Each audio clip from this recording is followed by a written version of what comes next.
Hey students, welcome back. This is your 3-4 video, but first we must do a review of 3-3. So hit pause on this and answer this on the left side of your 3-3 notes. What is the Lewis dot diagrams and probable charges of those elements? Okay. Jumping down to 3-4, we definitely want our periodic tables handy, and if you have a highlighter or something along those lines, please grab that as well, and then we'll get started. So jumping right in, we are talking about ionic bonds here, and we're talking about type 1, and what I have done and what some other teachers have done is we split ionic bonds into two types. One's where we know the charge of the cation and ones where we do not. And so that's why we call them type 1 and type 2. And we'll get a little more into this as we roll through. So first off, we're going to start with a definition of ionic bonds. And that is where our electrons are transferred. Our electrons in an ionic bond are transferred. And so then when they are transferred, this is actually an attraction between charged particles, or ions, if you will. Okay? And so as I said, we're going to talk about our first ones first. And remember, we wrote our charges above each group, and that's what we've been working on like last week when we talked about finding charges based on their valence electrons. So here is the biggest key that I can give you. The first element identifies the type of bond. So this will tell if it's a type 1 ionic, type 2 ionic, or even covalent, which we'll get into in a week or two. All right. The other thing we have here, polyatomic ions. These are located at the top of your periodic table. We really haven't done much with them yet, but we are definitely jumping into them. Our cations are always type 1. Our anions will either be type 1 or type 2 because our first element is the one that determines the bond, and that is always our cation.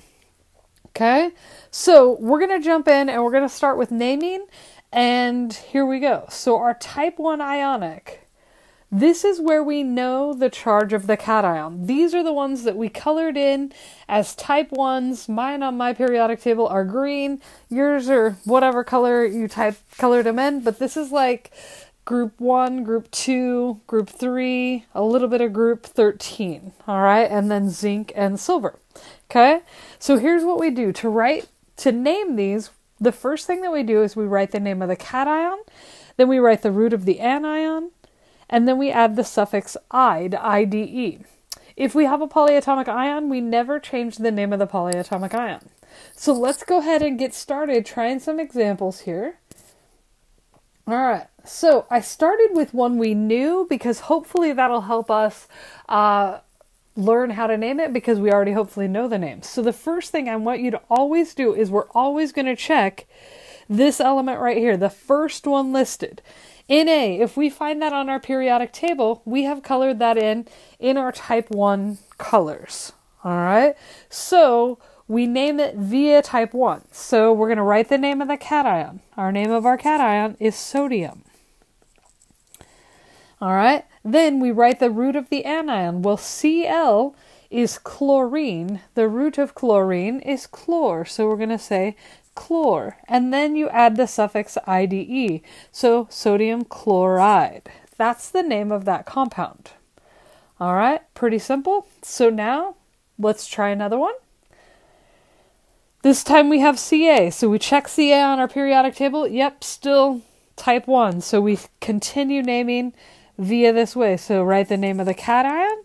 Ca is calcium. And then we have chlorine again. So we're going to say chlor and then end it with ide, chloride. All right. Hopefully you're feeling pretty good so far. Keep rolling. All right. This next one, again, check our first element, K. Oh, look, K. Still type 1. So we're going to just name it like these rules. So we're going to say potassium. All right. Ooh, something new here. We have SO4. That's 2 or more elements, which is going to be a polyatomic ion. So if we check that little table up at the top of our page, we see, oh, SO4 is sulfate. So we're just going to say potassium sulfate. Remember, we do not change the name of a polyatomic ion. All right, let's do our last one here. Ooh, NH4.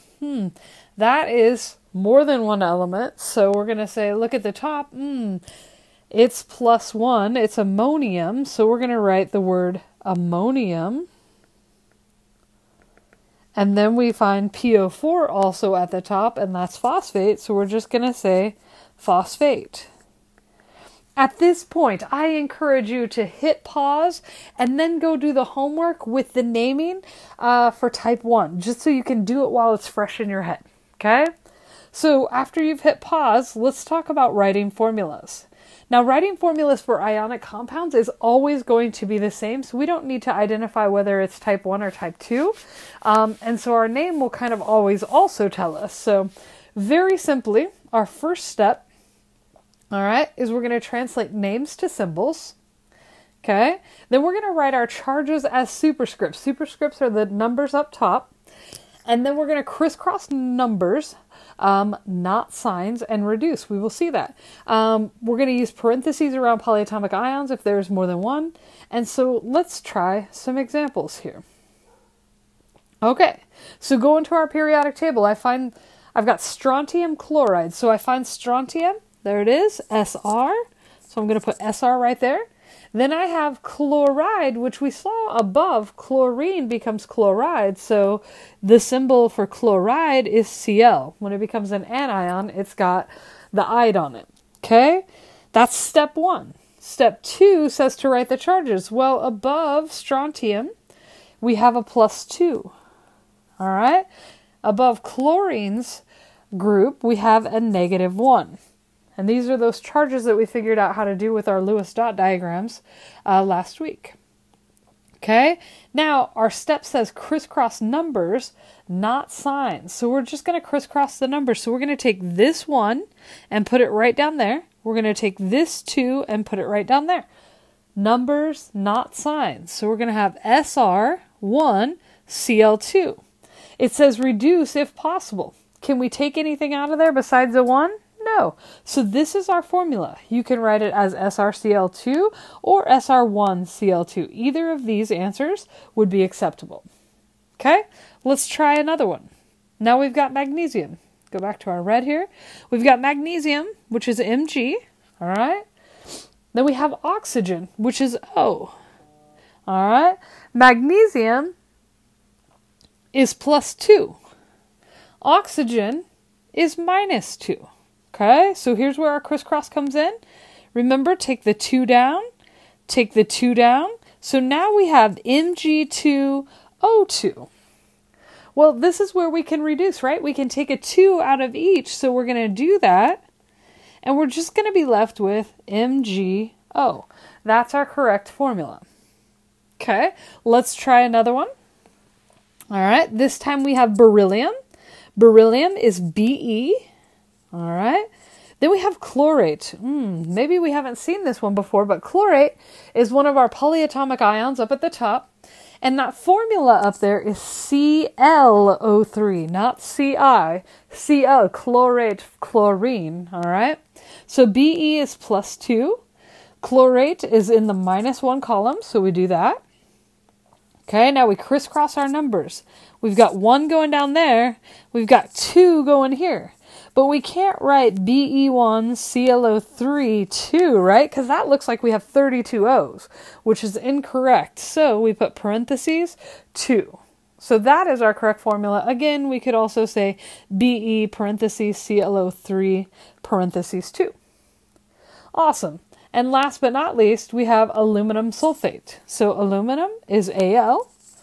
All right. We have sulfate. Again, it's up top. So SO4. All right, at our charges, aluminum has a +3 charge. Sulfate has a -2 charge.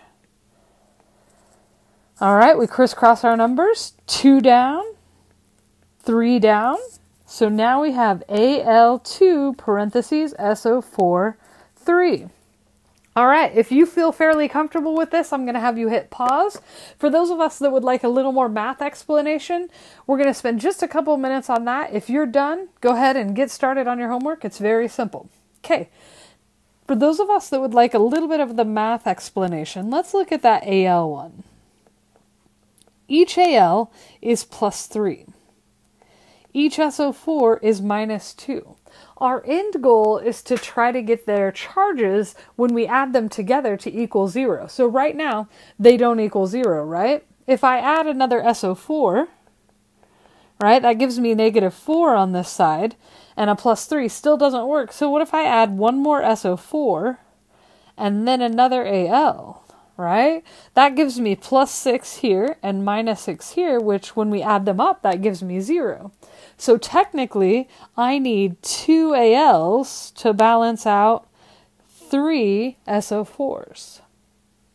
Okay, let's look at that Mg and then MgO. So Mg is plus 2, O is minus 2. Well, if we're looking to get the charges to add up to be 0, right, it's just MgO. I need 1 Mg and 1 O to balance each other out. If we do the strontium chloride one, right, we'll move this down a little bit. Strontium chloride, we have Sr, which is plus 2, and we have Cl, which is minus 1. Well, our charges do not add up to be 0, but if I add another Cl, they would, right? So that I need 1 Sr for 2 Cls. Okay? That's kind of the mathematical way. All right. Hope this helps. See you next time.